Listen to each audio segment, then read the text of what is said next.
તે શેરડીનું પિલાણ થાય અને ત્યારબાદ શેરડીનો રસ જે છે તે અત્યારે અહીંયા નીકળે છે. રોજના 50,000 થી 60,000 ગ્લાસ. અહીંયા જે તમે દ્રશ્યો જોઈ રહ્યા છો તે કે અહીંયા એક આખો પરિવાર જે છે તે સેવા કરી રહ્યો છે અને અહીંયા જે મશીન જે છે શેરડીના તે પણ હું આ બતાવવા માંગીશ કે આ મશીન જે છે તે પણ તેમને હાથે બનાવેલા છે અને ત્યારબાદ અહીંયા આખી આ શેરડીની પ્રોસેસ કરી અને રસને પીવડાવવામાં આવે છે. એટલે કે રસ કાળો ન પડે તે માટે આ શેરડી જે છે તેમને પણ અહીંયા છેલ્લા 14 વર્ષથી જોગ આશ્રમના ભક્તજનો બધા જ છે, ગુરુભાઈઓ સાથે મળી અને રસ તો છે જ, હારે હારે જમણવાર, અહીંયા રોકાવાની વ્યવસ્થા અને અહીંયા ક્યારેય ટૂંકમાં અગાઉ 1-2 વર્ષથી બીજા કેમ્પો થાય છે મોટા, પણ આવડો મોટો કેમ્પ લગભગ 12 વીઘાની અંદર આ કેમ્પ થાન આશ્રમ જે છે જોગગુરુનો એ ભક્તજનો કરે છે. મેન્યુઅલી પણ પગ દાબી અને મસાજ કરી અને સેવા આપે છે. એવી જ રીતે તમે જમવાની વ્યવસ્થા જોશો. બહેનો તમને જાણીને આશ્ચર્ય થશે કે જે અહીંયા જેટલા બહેનો સેવા આપે છે, જે ત્યાંથી આવ્યા છે, એ બધા જ બહેનોના ઘરે કામવાળા આવે છે, પોતાના ઘરે કામવાળા આવે છે અને અહીંયા વાસણ કરે છે, રોટલા ઘડે છે, રોટલિયું કરે છે, લાડવા બનાવે છે, બરાબર છે, બકાલું કાપે છે. જય દ્વારકાધીશ બોલતા જાઓ ને રસ પીતા જાઓ. આપ જે પ્રકારે આ દ્રશ્યો જોઈ રહ્યા છો કે જય દ્વારકાધીશ બોલતા જાઓ અને અહીંયા જે પદયાત્રીઓ જય દ્વારકાધીશ બોલતા જાઓ ને રસ પીતા જાઓ. એટલે કે અહીંયા લાખો યાત્રાળુઓ છે તે અત્યારે અહીંયા આવી રહ્યા છે. બોલો જય દ્વારકાધીશ. જય દ્વારકાધીશ. 11 આમ તો પ્રસાદ જે છે 4 દિવસ આ સેવાની સરવાણી જે છે તે વહે છે. આપ જોઈ રહ્યા છો તે ખંભાળિયા દ્વારકા હાઈવેના દ્રશ્યો છે કે જ્યાં જય દ્વારકાધીશના નામ સાથે રસ જે છે તે પીવડાવવામાં આવે છે. નથી પીતા ને એને તો સમ દઈ દઈને પીવડાવવામાં આવે છે. અહીંયા જે તમે દ્રશ્યો જોઈ રહ્યા છો તે કે અહીંયા એક આખો પરિવાર જે છે તે સેવા કરી રહ્યો છે અને અહીંયા જે મશીન જે છે શેરડીના તે પણ હું આ બતાવવા માંગીશ કે આ મશીન જે છે તે પણ તેમને હાથે બનાવેલા છે અને ત્યારબાદ અહીંયા આખી આ શેરડીની પ્રોસેસ કરી અને રસને પીવડાવવામાં આવે છે. એટલે કે રસ કાળો ન પડે તે માટે આ શેરડી જે છે તેમને પણ અહીંયા ચોખ્ખી કરવામાં આવે છે અને ત્યારબાદ તે રસ માટે પીલવામાં આવે છે. અહીંયા જોવો છો કે કેટલી ટન મોઢે શેરડી જે છે એનો જથ્થો અહીંયા પડ્યો છે અને અહીંયાથી જે પણ જે શ્રદ્ધાળુઓ નીકળી રહ્યા છે તેમને ઠંડક મળે તે માટે આ રસ જે છે તે પીવડાવવામાં આવી રહ્યો છે. અહીંયાનો જે પરિવાર જે છે કે જે 14 વર્ષથી સેવા કરી રહ્યા છે, નરેન્દ્રભાઈનો પરિવાર, તેમની સાથે જ વાત કરીશું. નરેન્દ્રભાઈ, પહેલી વાત તો એ કે આટલો બધો રસ તમે સમ દઈને પીવડાવો છો, કેવું લાગે? તો હવે ગુરુ મહારાજની આજ્ઞા છે એ પ્રમાણે અમે કરી છીએ. અને રસ એવી વસ્તુ છે, નેચરલ વસ્તુ છે, કોઈ કેમિકલ વાળી તો કોઈ વસ્તુ છે નહીં, એટલે કોઈને નડતર રૂપ ન થાય. કદાચ તમને હું 2 ગ્લાસ વધારે આપી દઉં તો તમને નડે નહીં, એટલા માટે અમે થોડોક વધારે આગ્રહ કરી. કોઈ કેમિકલવાળી વસ્તુ છે નહીં એટલા માટે. કેટલા દિવસથી તમે આ સેવા આપી રહ્યા છો અને કેટલા વર્ષોથી આમ તો સેવા આપી રહ્યા? અમે આમ તો 14 વર્ષથી આ સેવા આપી છીએ. હા, અને અહીંયા અમે છે ને 4 દિવસથી આ થઈ જ. અને આમ તો અમારો કેમ્પ રહ્યો ને એ 4 દિવસનો હોય, પણ અમારે બધું વેલાસર આયોજન કરવું પડે એટલે અમે 4 દિવસથી અહીંયા રેગ્યુલર થઈ. કેટલા લોકો આ સેવામાં ભાગ લઈ રહ્યા છે? સેવામાં તો આમ જોવો તો બધા મારા સગા સંબંધી, ભાઈબંધ, દોસ્તાર, મિત્રો બધાય ટોટલી મારી હારો હાર જ છે. રાત ને દિવસ અમે 24 કલાક ખીચોડો ચાલુ રાખી હતી. અહીંયા મેં મશીન જોયા, મશીન પણ તમે બનાવ્યા એવી વાત છે, તો આ પ્રેરણા ક્યાંથી મળી મશીન બનાવવાની? આમ જોવો તો છે ને મારે એક ઇન્ડસ્ટ્રી છે અને મને આ વસ્તુનો પહેલેથી આમ શોખ ખરો, એટલે મશીનરી બનાવવાનો.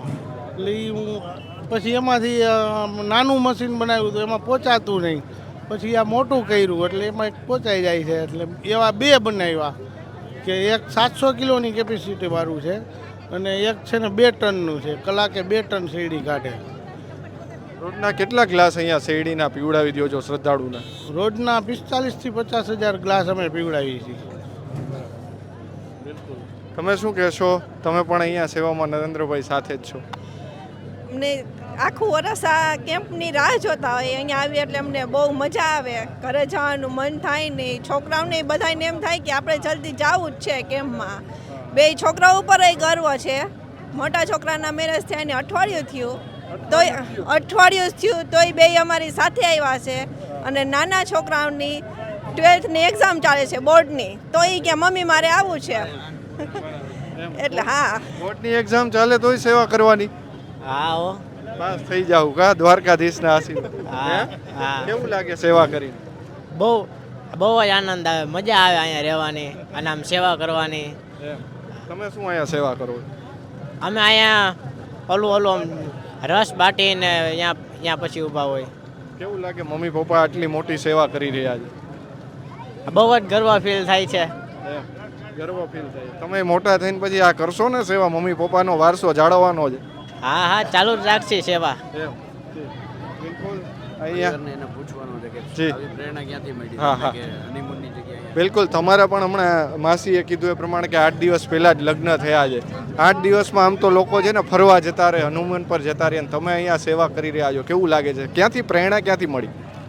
અમારા માતા પિતામાંથી જે સંસ્કાર અમને બાયડા છે એ પ્રમાણે અમે હાલી છીએ અને આમ જ હાલતા રહે છીએ. લગ્નમાં હનીમૂન તો પછી થઈ જશે, પણ આ વર્ષમાં આ લાવો એક જ વાર મળે છે. એટલે આ લાવો મુકાય નહીં એ દ્રષ્ટિએ અમે બે અહીંયા પહેલેથી ને છેલ્લે સુધી અહીંયા જ રહેવાના છીએ. તમને કેવું લાગે છે? હમણાં જ લગ્ન નવા થયા છે તમારા, અને સીધા જ સેવા 8 દિવસમાં કરવા આવી ગયા છે. સેવા તો આપણે અત્યારે કરી શકીએ, બહાર તો આપણે ફરવા ગમે ત્યારે જઈ શકીએ, પણ સેવાનો મોકો આપણને મળ્યો છે તો પહેલાં આપણે સેવા કરી લેવાય. તમારા સસરા તો આમ સમ દઈ દઈને બધાને અત્યારે રસ પીવડાવે છે. કેવું લાગે? તો પાવો જ જોઈએ ને, એટલે આમ સેવા થાય. તમે હમ દઈને પીવડાવો? હા, પીવો જ જોઈએ ને, તમારે પીવો જોઈએ. બિલકુલ. બધા અત્યારે અહીંયા પી રહ્યા છે. અચ્છા, તમે આખો પરિવાર જ અહીંયા છે એમ ને? બા, કેવું લાગે? આમ તો તમારા દીકરા બહુ સેવાનું સારું કામ કરે. મારા દીકરા તો કરે જ છે, ત્રણેય દીકરા કરે છે. એમ? કેવું લાગે તમને સેવા કરે છે? હા, ગુરુ દયા, અમારા ગુરુજીની દયા છે. હા. કેટલો 4 દિવસની અંદર કેટલા લાખ રૂપિયાનો તમે આ રસ પીવડાવી દેતા છો? એટલે પૈસાનો તો હિસાબ કરાય નહીં ભગવાન. જો સેવા કરવી હોય ને તો પેલા તો પૈસાનો હિસાબ ન કરાય. એટલે એ કિંમત તો હું તમને નહીં કહું, પણ એક જ અમારો ભાવ છે કે બધાને રસ મળે. એમના ભાઈ પણ અહીંયા છે, નરેન્દ્રભાઈના. કેવું લાગે છે આમ અહીંયા સેવા કરીને? ભગવાનની સેવા કરવામાં તો બધાને સારું જ લાગે ને, એકદમ સારું. ક્યાંથી પ્રેરણા ક્યાંથી મળી કે આ સેવા આપણે આવી કરવી જોઈએ? રસ પાવે? મારા પપ્પાથી પ્રેરણા મળી. એટલે તમારા પપ્પાએ સેવા કરતા આવી રીતે? એમ?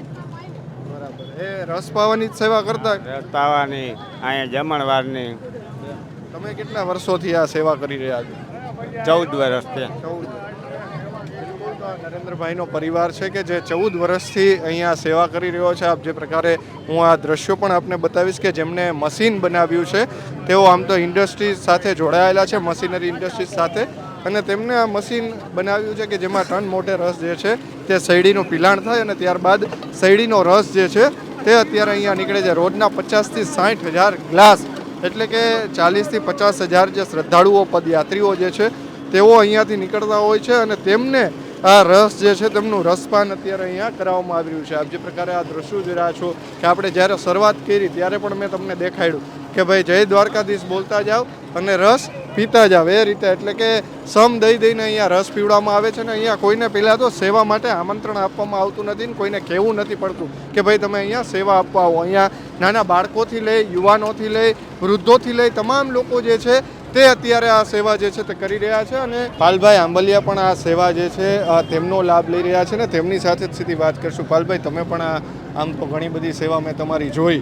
અત્યારે આપણે અહીંયા જ્યારે રસ લોકોને પીવડાવી રહ્યા છો, આ સેવા નરેન્દ્રભાઈના પરિવાર દ્વારા કરવામાં આવે છે. કેવું લાગે છે તમને આ સેવા કરી? અહીંયા છેલ્લા 14 વર્ષથી જોગ આશ્રમના ભક્તજનો બધા જ છે, ગુરુભાઈઓ સાથે મળી અને રસ તો છે જ, હારે હારે જમણવાર, અહીંયા રોકાવાની વ્યવસ્થા, અને અહીંયા ક્યારેય ટૂંકમાં અગાઉ 1-2 વર્ષથી બીજા કેમ્પો થાય છે મોટા, પણ આવડો મોટો કેમ્પ લગભગ 12 વીઘાની અંદર આ કેમ્પ થાન આશ્રમ જે છે જોગગુરુનો એ ભક્તજનો કરે છે. અને અહીંયા તમામ સુવિધાઓ તમે જોયું હશે, આધુનિક સાધનોથી મસાજ થાય છે, અને હારે હારે લોકો મેન્યુઅલી પણ પગ દાબી અને મસાજ કરી અને સેવા આપે છે. એવી જ રીતે તમે જમવાની વ્યવસ્થા જોશો. બહેનો તમને જાણીને આશ્ચર્ય થશે કે જે અહીંયા જેટલા બહેનો સેવા આપે છે, જે ત્યાંથી આવ્યા છે, એ બધા જ બહેનોના ઘરે કામવાળા આવે છે, પોતાના ઘરે કામવાળા આવે છે અને અહીંયા વાસણ કરે છે.